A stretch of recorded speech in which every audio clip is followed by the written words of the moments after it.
On the touchdown in Las Vegas, the second leg of the training camp. I'm feeling energized, I'm feeling refreshed. So yeah, come inside, have a look what's going on. Tough training, tough lifestyle, rough and tough. But listen, how else would I want it? I love it. Feet, don't look for nothing, that's good. Don't look for nothing. Now step around him, upper body. Keep a rhythm now, keep a rhythm. Don't wait on him. Now you're waiting on him, mate. How do you feel? Just be a bit sharper, mate. You're waiting on him again. You're letting him attack you and then you're trying to get away too late. Do you know what I'm saying? So what am I bringing differently? I wouldn't say a new mindset, but definitely like a new perspective. But ultimately, everything new has to lead to a win. So yeah, that's what I'm focused on right now, just winning. With training camp, it's grueling, like there's no doubt about that. But you just need to have a clear mind and be optimistic. Jake Paul and Anthony Joshua are now locked in a fight on December 19th. But the headline isn't just the matchup. It's the sudden shift in AJ's mindset. Something in him has clearly changed. Good. Nice composure, good. I'm here for a purpose, so that's the reason why I'm in Dallas. It's basically up early in the morning, ice bath, train, come back, eat, sleep, repeat. The same as it is in London to a degree, minus the 1% distractions. And in a game of sports where it's based on margins, 1% make a... As soon as the fight date became official, Joshua flipped into absolute tunnel vision. He's approaching this camp like a mission rather than a payday. He's already deep in his sparring sessions, film study, and drills, looking more focused and dangerous than he has at any point since his comeback against Ruiz. The change in Josh, like his mindset is one thing that, you know, being out here, it's like so tunnel vision. It's like every single day is geared towards something in camp. So everyone back home will be like, oh, so what did you do on Thursday? You had the day off? And it's like, it's a day off, but it's a day off to get ready for the day on. So there we have it. No joking around, no smiling, none of that tune-up fight mentality. This is a fully locked-in, laser-focused AJ.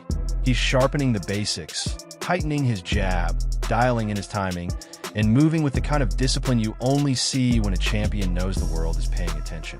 You can tell he's giving Jake zero chances by refusing to underestimate him, preparing as if Paul were a top 5 heavyweight.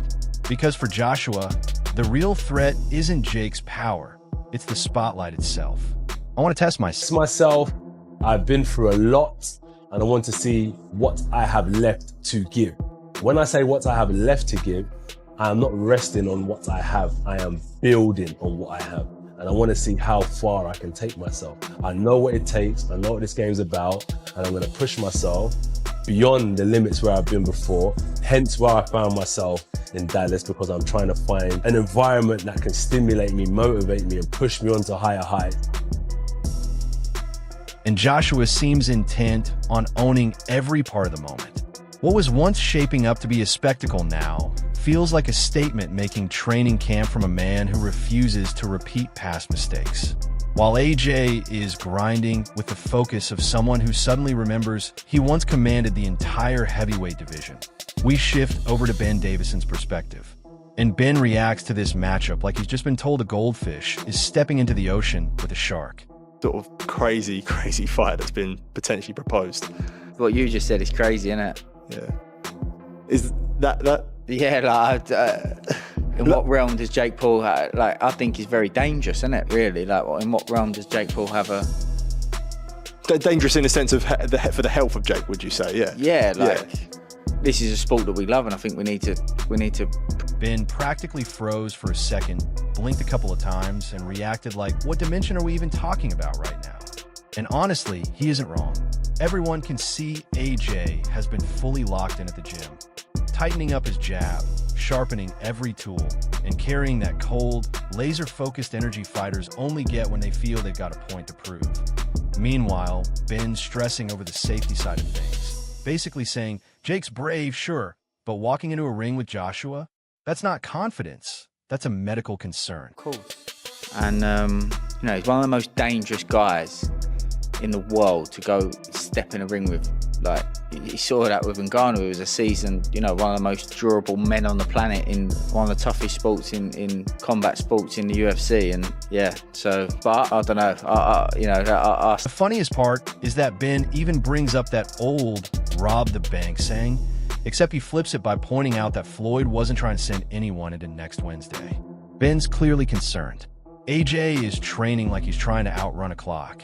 And Jake Paul is stepping into a world where a single mistake could get him practically unplugged from reality. It's wild, it's surreal, and it's one of those moments where even the calmest people in boxing start glancing around like, hold on, are we really doing this? What would you say? For AJ being a world-level contender, like, you're not going to say no at him for... It's not my position to decide that, but I don't really know. I just... do you know the saying, like, I think Floyd done it against McGregor, saying about robbing the bank, do you know what I mean? Like, it's one of them. Yeah. But at the same time, like, it's different with Floyd. He's not like someone like AJ that could take somebody... And as we move on from Ben Davison, who looks like he just watched someone willingly walk into a hurricane, we land right in front of Nakisa Baydarian, a man who speaks about Jake Paul like he's narrating the beginning of a superhero movie. And honestly, you've got to respect the confidence. Nakisa's explaining this matchup with the composure of someone placing a lunch order, while the rest of us are sitting here thinking, my guy, that's Anthony Joshua. Yet Nakisa breaks it down like Jake rolled out of bed one morning, stretched, and casually decided, yeah, I'll fight a former unified heavyweight champion today. Is this for Paul? This is a more dangerous fight than Gervonta Tank Davis, but it's a more winnable fight than Gervonta Tank Davis. Gervonta was small, fast, super skilled. Joshua is big, heavy puncher, but not as evasive. So I think if Jake... And the crazy thing is, he means every word. We're talking about a Netflix global event, Judgment Day style promotion, hype on the scale of 125 million viewers, and Nakisa presents it with the tone of a morning announcement. That level of calm almost makes you wonder if you accidentally skipped an entire chapter of the story. Then he casually breaks down the danger like he's reading off a checklist. You've got to appreciate the straight face. He basically says Joshua hits harder but isn't as elusive as Tank Davis, which is kind of like saying, don't worry, he's not quicker. He just punches like a runaway truck barreling downhill. AJ's 9th or 10th fight against guys who've been knocked out 20 to 25 times. Given AJ's pedigree, Jake is built for this. Jake is built for the big moments. So do I think it's dangerous for Jake Paul? Absolutely. Do I think it's also dangerous for Anthony Joshua? 100%. I mean, we're just watching some of these punches being thrown now. Can he take something like that, Jake Paul? Hey, Alexander breaks down Jake's experience like the guy's been living inside a video game. Full-time camp in Puerto Rico, switching between cruiserweight and heavyweight prep as if changing outfits. Nakisa genuinely believes Jake can pull off a shocker. Not just a hopeful thought, but the kind that makes you feel like celebration banners are already on order. And you've got to respect the boldness. Whether you think Jake Paul is fearless, reckless, or just allergic to easy nights, Nakisa presents this fight like it's the next chapter in boxing chaos. And honestly, we're all glued to the screen. Jake has gained in the 5 years he's been in the sport.